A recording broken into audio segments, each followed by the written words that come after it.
rate of a reaction can be expressed by Arrhenius equation as K is A into e to the power minus E by RT. In this equation, E represents the activation energy, the energy above which all the colliding molecules will react.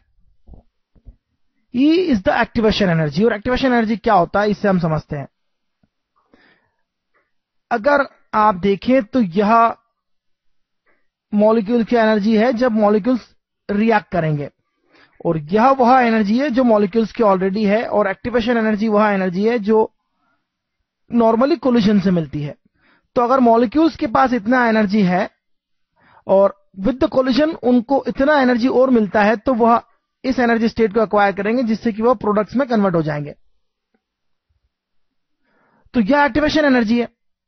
तो यहां in this equation E is the energy below which colliding molecules will not react, the energy above which all the colliding molecules will react. इसका मतलब यह नहीं है कि इतना energy अगर कोलाइडिंग मॉलिक्यूल्स के पास है तो वो रिएक्शन कर ही लेंगे, ऐसा जरूरी नहीं है. लेकिन यह बिल्कुल क्लियर है कि इतनी एनर्जी अगर कोलिजन से नहीं मिल रही है मॉलिक्यूल्स को तो वह रिएक्ट नहीं करेंगे, क्योंकि एटलीस्ट इतना एनर्जी जो है वो एक्टिवेशन एनर्जी है. इतना एनर्जी तो चाहिए ही.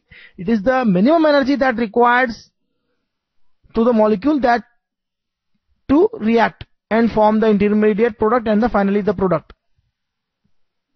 तो at least the energy below which colliding molecules will not react. अगर इतना एनर्जी नहीं है और इससे कम मिल रहा है एनर्जी तो it will not react, that simple.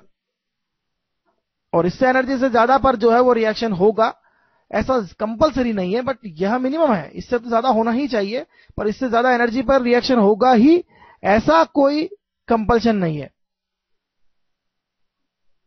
तो देखते हैं क्या होता है. Answer will be we only.